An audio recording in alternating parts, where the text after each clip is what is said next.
Hey there, fellow miners. Rhadamant here. Thank you for tuning in to Vintage Story Frostlands, Episode 22, The Search for Iron. There's a bunch of sub-options for searching for iron, I will add. I could go to the highest pick read. I could prospect some more. Or I could search the local caves. Because I do find, given the depth of iron, that often trying to find it in a cave can be easiest, because iron forms in... This is, on average, I should add. Iron generally forms in discs, and the discs are, like 50 units wide or so, meaning it's not too difficult to try to find the edges of iron discs in caves. Muddy Bandit, thank you for the sub. Welcome to the community. It looks like you guys want me to craft some warmer clothing. As I'm burning bushes to heat up, yeah, that's not, like, entirely unreasonable.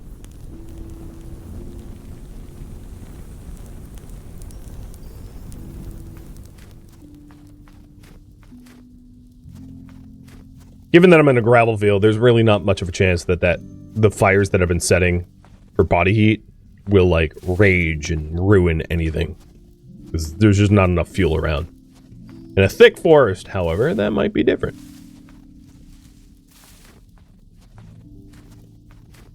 Oh, Lath, thank you for the resub too. Cheers to you both.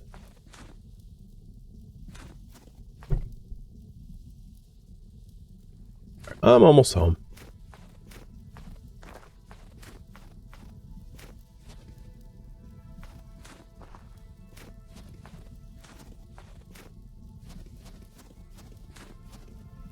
I like my terrain generation, like how there's oceans. For those that don't know, the default terrain generation, you will require making changes to world gen in order to get oceans, because by default, the water that you'll generate will just be like lakes, not oceans. So I've made a bunch of changes to my my world gen to accommodate actual oceans. And the reason I did that is this version of the game includes boats, and I figured, hey, if the game includes boats, I might as well just have oceans. I really like caves like this one, that are shallow and illuminated. They're pretty cool. You don't see a lot of them often, but I don't know, I like the look.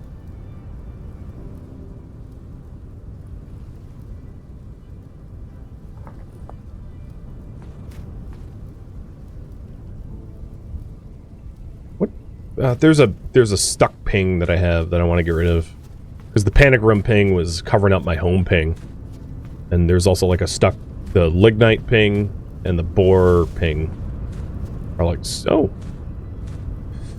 You know, 1 second. First, a node search.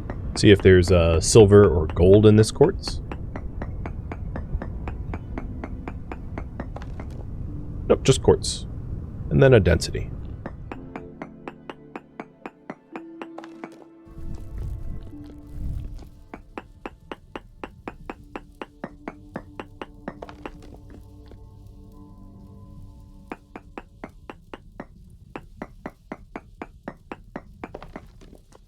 A little ilmenite. Pretty piss poor for everything else, and I don't see anything. So if we're ever looking for like saltpeter, peeking down caves like this one is a good way to find saltpeter. So saltpeter sort of looks like snow, but it will line the caves like it was spray coated with like insulation foam. Like that's how I think of saltpeter in this game. It looks like insulation foam. So one way to try to find saltpeter is like any cave that you see, just like prospect it a little bit, see if there's because you're not going to be able to pro pick for saltpeter. Your pro pick more or less for density search will only find ores for the most part. For node search, there's some things it can't find, but like I think saltpeter is one of those things it won't detect. So you just have to find saltpeter visually. Your pro pick won't help. If I am not mistaken. Alright. My beeswax. Where's my original beeswax?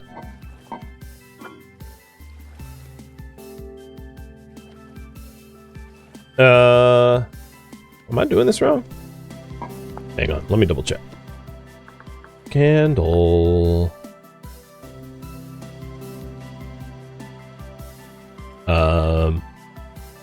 Oh, wring out the honey into a bucket. Yeah, that's right. Because this has honey in it still.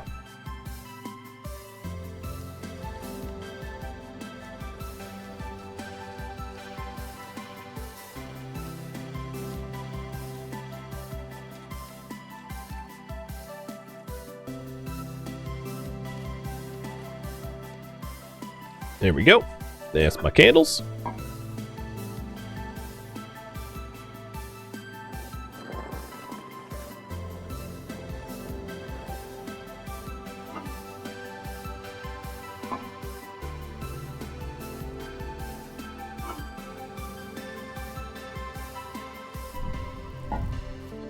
These torches are going to become obsolete pretty soon, I think.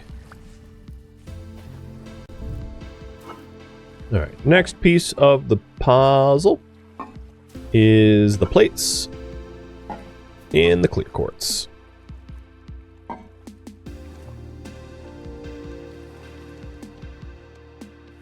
And there's my lantern.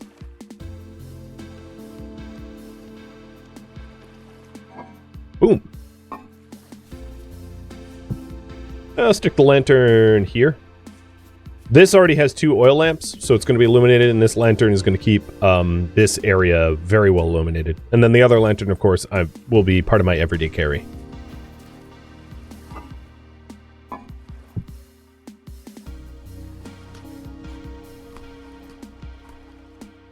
Let's clean up my inventory, because it is all sorts of full of random stuff that is going to make looting inefficient.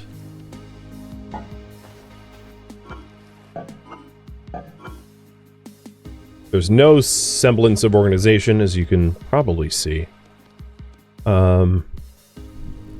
So, torches. I'll probably still reset the torches that are inside the base regularly, just so that if there's rifts near my house, I don't get spawns inside.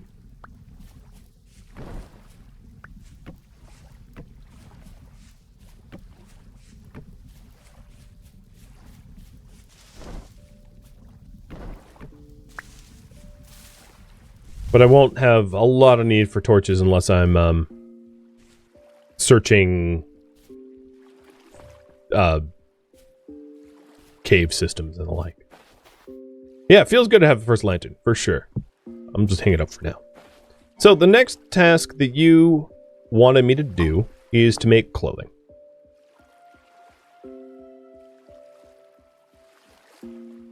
And a little pet the dogs too. Or dog, in this case. Alright, let's see. Fur. I think a fur coat would be really nice, and I do have a knife and 3 large pelts. So we'll start with that. Because that's going to be a lot of bang for my buck.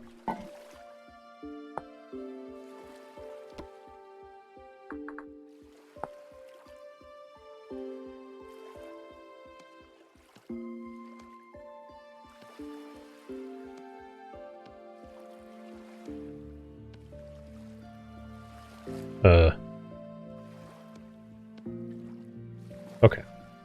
My old clothing, I put away. My commoner coat. Next up, what other piece do I want? For probably boots.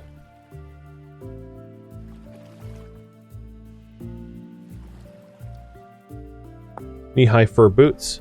So that 1 large pelt that I have left, I'll make into boots.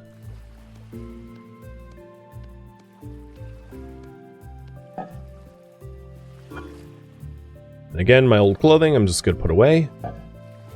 So I am up 5 Celsius from where I was. And I can do gloves too.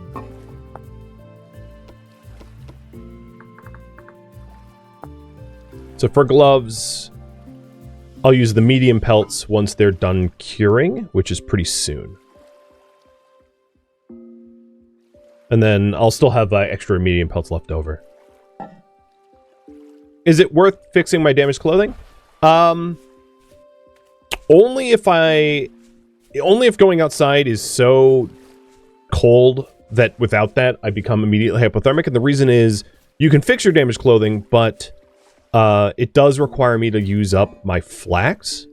And flax can be turned into a lot of other things that are more valuable. Like mechanical power in order to run a Helvhammer. Or sails for a boat. Or bandages if you're going somewhere dangerous, right? Flax has a lot of uses, and using up your flax, using your flax for clothing, if you can, you know, if there's an alternative, is not worth it. So fur clothing is pretty cheap to come by.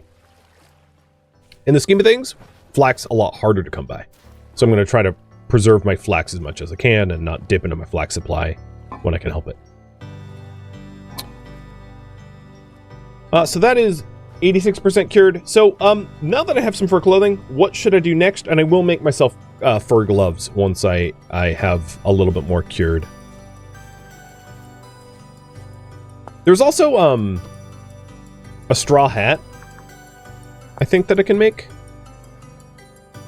Yeah, so let's also make a straw hat while I'm here. That'll give me 1 degree of warmth, and it's like cheap as hell to make.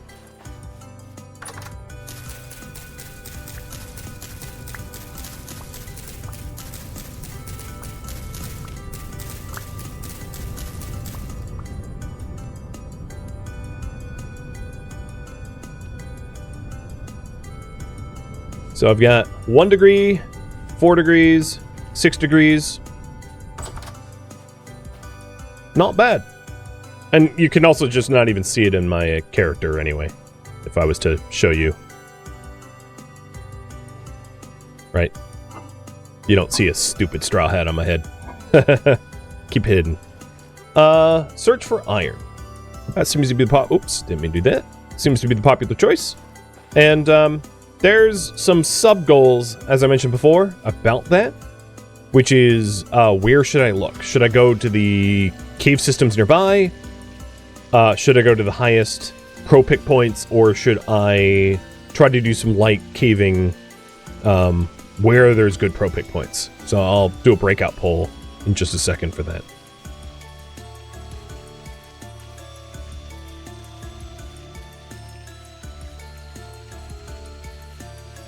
So far I haven't had any stunted growth, which is awesome.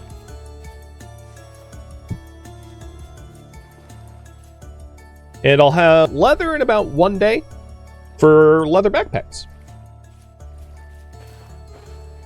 The bow stave is a quarter dried. That's going to be a little bit longer. Okay, so here's the breakout poll. Where to search for iron. Local caves. Highest pro or highest prospect. Yield, or a mix of caves with prospect yield.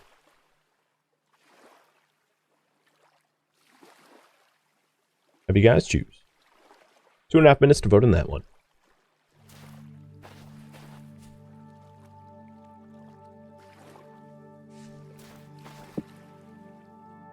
And in preparing,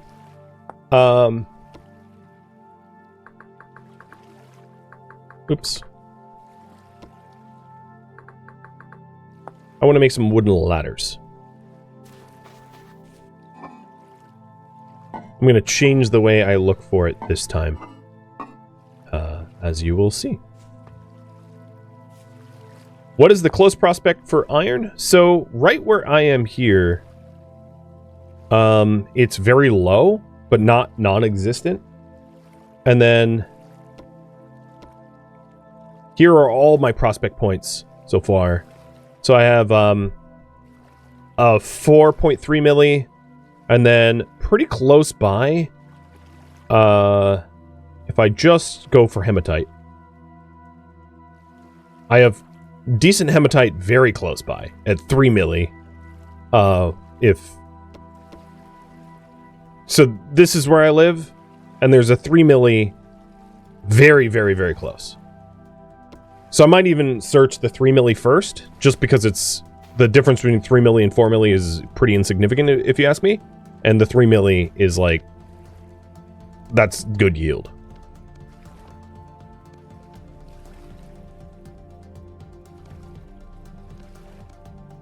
All right, so I got some ladders. Also going to want to make one more bucket, because I'm using my current buckets.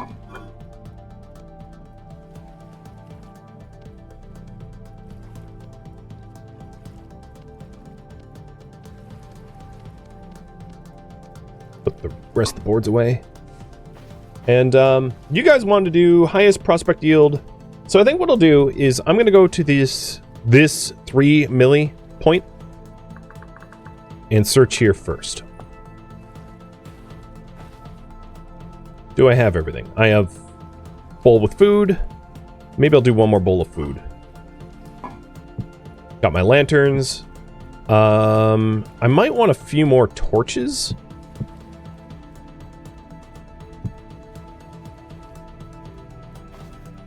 I have 4 torches. No, I'm okay with torches.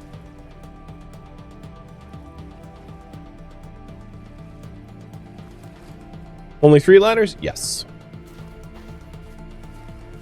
Alright. Also, the other points that I wanted to disable, yeah, hogs and lignite. Let's get rid of that. Okay, now the only point highlighted is home and where I'm headed.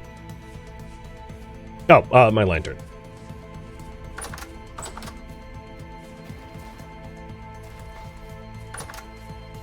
So much better.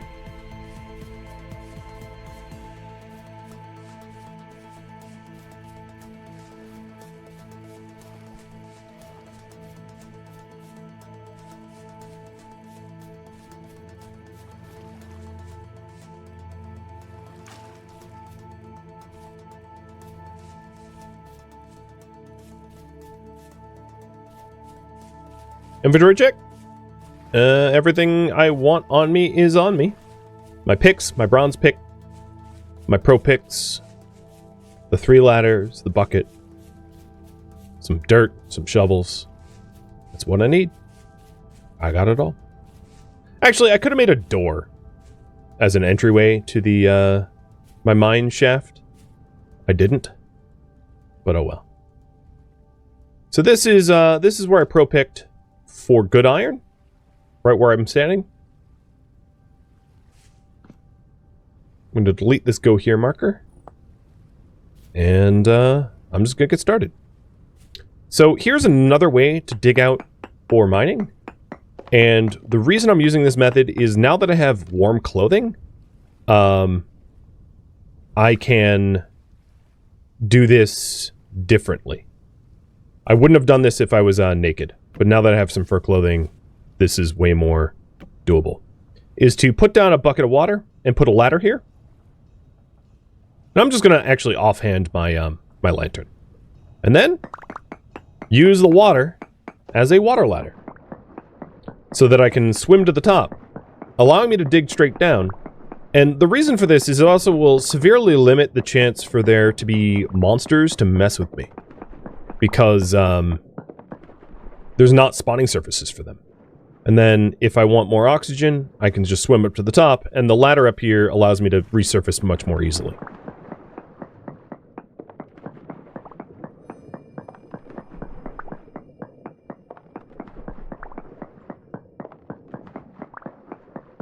And this is a really kind of efficient, cheap and easy way to search. And then if you ever need air, because you only have 40 seconds of air, you can also dig sideways. So if you're too deep that you can't swim to the top, you can dig sideways, but this is one of the reasons why I wanted the lantern. So I'm going to dig an oxygen bubble here so that I can breathe. And just for the hell of it, let's do a chunk search.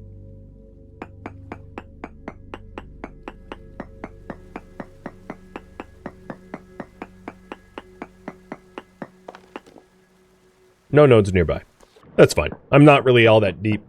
Iron is generally lower than copper. Oh, come on, water. Stop fighting me. There we go.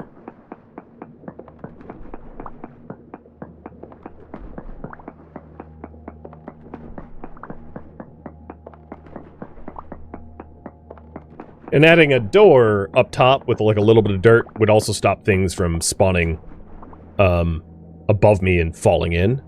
But the enemies aren't like typically good swimmers, so it's not a huge risk to do without the door. But I meant to make a door. I just kind of forgot. Come on, go down. There we go.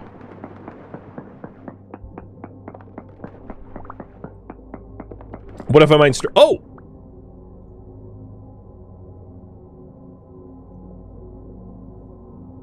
Well, and then once you find iron, you can just put dirt above you, and now I'm not swimming anymore. I'll put the dirt a little bit higher. So now, like, nothing can mess with me, because, I've got, you know, I got a way out. All I have to do is dig that dirt. It's piss poor iron, but iron's iron.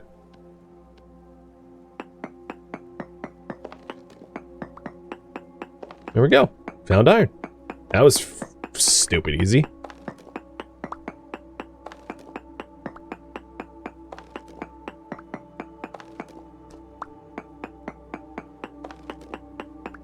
So what if I hit a cave? When I was digging, when I was mining, I was making sure not to be on the block that I was mining below. So I was kind of like hovering above it, swimming. So that way it wouldn't kill me. Normally I would be switching back to my copper pick in order to limit the amount of damage that I'm doing in my bronze pick, but I'm definitely going to be making a batch of iron with, and making an iron pick out of this. So, I'm not too concerned about the damage I make to my iron, or my bronze pick, because I'll just be going straight to iron pretty soon. So there you go. That was, and this area is not even unstable. Yeah, my sanity isn't even spinning, backwards. Out of curiosity, is there other things around me other than the iron? Let's check. Is this streamer luck? No. I mean, it's lucky that I find it first shot, but I bet that after doing 1 or 2 of these vertical shafts in the same way I did here over in this spot, I'd find iron. The discs of iron that form are very wide. They're like 50 units across. So doing a vertical search like I just did gives you a very fair chance to find iron in this method. Find something that's like 3+ milli, do a vertical shaft. If you go down, like right now I'm at 87 level. I would say if you go down to like, let's say 50 and you don't find it, then dig a new shaft. Or maybe 40. Dig a new shaft. I'm also just going to move my lantern so it's a bit more illuminated. I don't want monsters.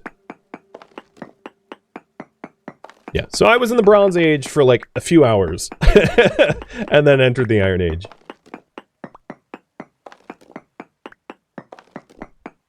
Yeah, you didn't know they were so big? So, iron is typically really large. I think its discs are copper can be large too, but iron discs typically are really, really large. And you can probably tell already, right? Like, corner to corner, this is already like 18 units or something. And I haven't hit the edge. Same with quartz. Quartz is really large. They're generally not discs, but they're when you find quartz, sometimes they're in massive deposits. And that's really easy to see because they're often exposed in vertical stacks.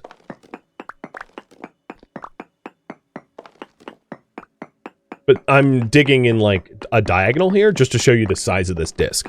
To show you that it really wasn't all that much luck in hitting it. Because I can barely get out of this disc. Like, I haven't been able to get out of this disc yet. This is the size of the disc. And it probably goes further out this way too, right? So it's not small. Dog treats. Sure thing. Backroad Runner and Bubba Shug, thank you for the resubs. 4 years, yeah. Making steel takes forever? You know, if you rush towards it, it's not so bad. But yeah, it's not a quick process. That much is true. Okay, I'm running out of space. There we go.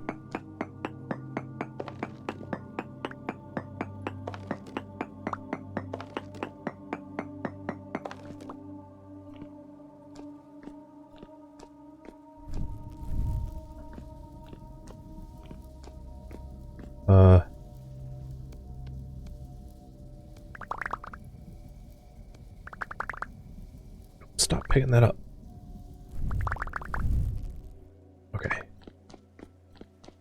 Ink, thank you for the bits too. I just want to put down some torches to stop stuff from messing with me while I'm down here. But yeah, you get the, I think at this point, the concept of how large this this disc is, as I haven't been able to find the edges yet.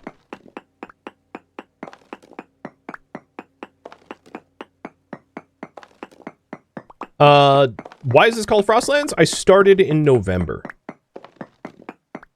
So I started with no true summer. So I didn't spawn near the poles, I just started late in the season. What I'm trying to do, and I mentioned this the first stream, is match real-life time elapse with in-stream time elapse, so that it, you know, next stream I'll be in December, and then, you know, if I keep streaming this in January, I will be in January, so on and so forth. So it kind of matches real-life time, which is fun. Or at least I thought it would be fun. Well, the good news is, with all that lignite I got, if I want to mass make bloomeries, I have the field for it. So, I can turn all of my flint into flint powder and then make fire clay and fire up a bunch of fire clay bricks to make bloomeries and, yeah.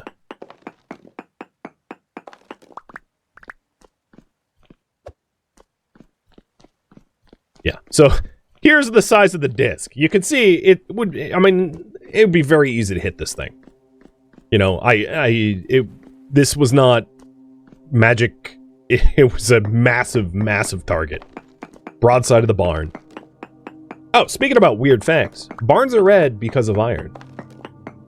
Yeah. Barns are red because it's the final thing that fuses in early stars. And the universe made a whole bunch of iron in its infancy. And iron oxide makes red paint. And it is the cheapest paint color. So barns are red because iron is plentiful. Because stars blow up iron. A little oversimplified, but, you know, that's the long and short of it. It's a cheap dye. Yeah, the annoying thing with iron discs, because it forms in discs and not like spheres, is the more that you mine of it, the more dangerous it becomes, because returning back here will mean I won't be alone down here. So I would say if I plan on coming back, I should bring a whole bunch of torches to illuminate the area and clear it out of monsters. It also depends on depth. This disc didn't form that deep. If you're near bedrock, if you're near 0, so like right now my vertical coordinate is 87. Sea level's like 110. If you're closer to 10 or closest to 0, things get a lot more dangerous. So the things that are going to spawn at this level are like maybe deep drifters. But I wouldn't get like nightmare. I wouldn't get tier 4s. I'd get like tier 1s and tier 2s. I think, mostly. Maybe the occasional tier 3, which would be scary as hell for a naked me, but definitely not higher.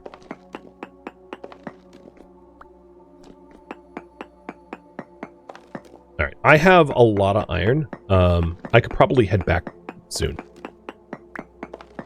I'm just kind of obsessed with, hey, I found it! And then I just keep mining it. It is poor yield. It's not bountiful or plenty or anything, but whatever. I can come back. Get some more. Yeah, and the other advantage is, as you say, I'm very close to my base. So if I did die here, I would lose my nutrition. But that's about it.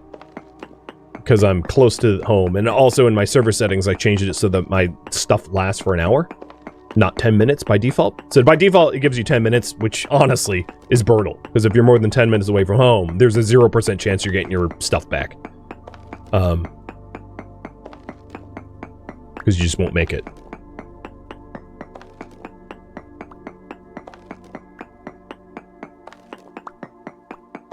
And thank you guys for the hype train.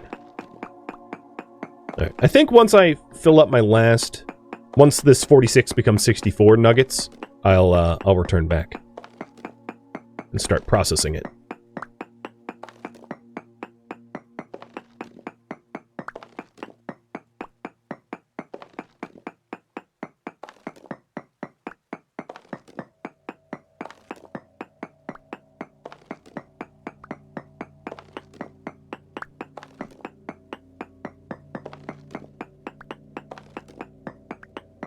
Guess it was good I got all the brown coal? Yeah, no kidding.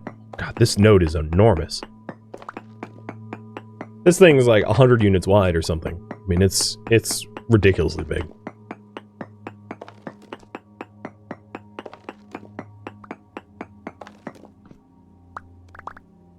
You know what? Screw it. Let's get one more stack.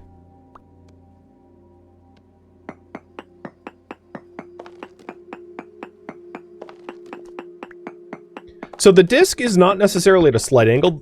Interestingly, the way it forms is the rockier it is on the surface, it like uplifts it in terms of strata. So if you have like a really jagged mountain, your disc will also be jagged as a result because it's like the layers got shifted. If that makes sense. It's kind of hard for me to visualize without like a whiteboard, but because it's not flat here, this disc won't be flat in return. If you find a disc in a perfectly flat area, your disc will more or less be perfectly flat. So you have to keep that in mind when you're searching for the continuity of the disc. If you're trying to find the edges and you're searching on one Z layer, but you're in a very hilly region, you're probably searching wrong. Because there's going to be some vertical elements to it. God, this thing just keeps going. My poor pick. So now you know why I was kind of refusing to use the bronze pick for anything else other than obtaining iron. I've almost broken my pick.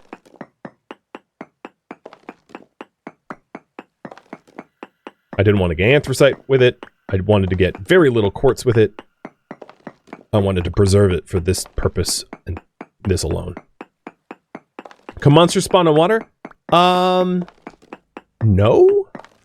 So I think hypothetically you could flood your mine if you put some really good source water blocks to prevent your area from getting monstered, and then you can like fill in the flood blocks.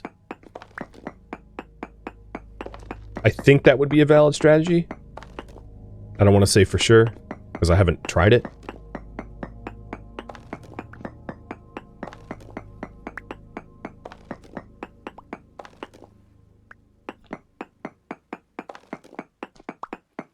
But I have so much iron on me right now, and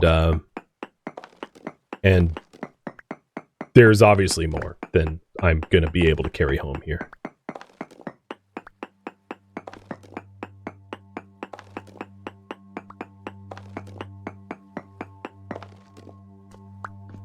Okay, so we've got 4 stacks of poor and then 3 poor crystallized chunks. I barely have any more durability to my main pick, but let's get home.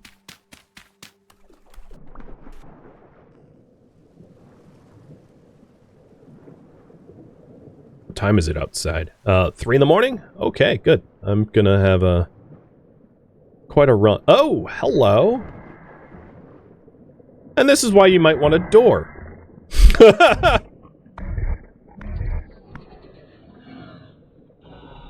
Because I was spawn camped. Alright, let me get oxygen.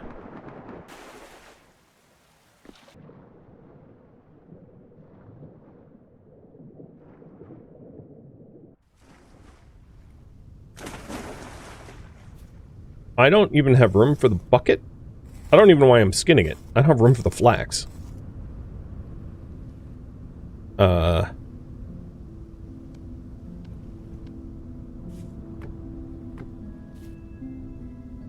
Flax is more important than ladders. Okay. I'll be back. I can leave the bucket. It's fine. It's just a bucket. Oh! Frickin' hell. There's just copper right here, too. Okay.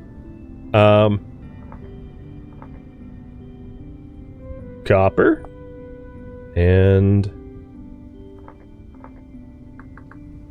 iron mine.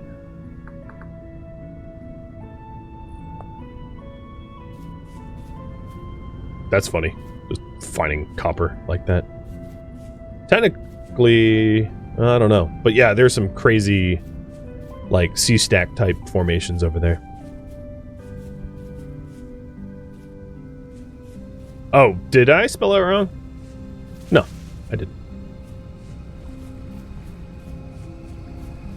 Well, that was definitely a success.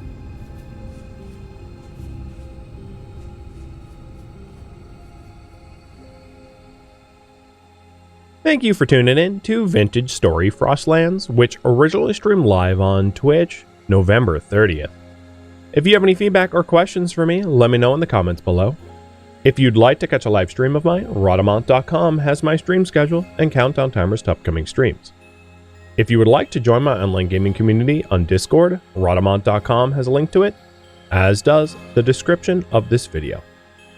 Thank you so very much for watching, and a special thank you to my Patreon patrons, Twitch subscribers, and viewers like you that support the channel and made it all the way to the credits. Thank you so very much. I hope to catch you in next episode or an upcoming stream. Farewell, my fellow Seraphs.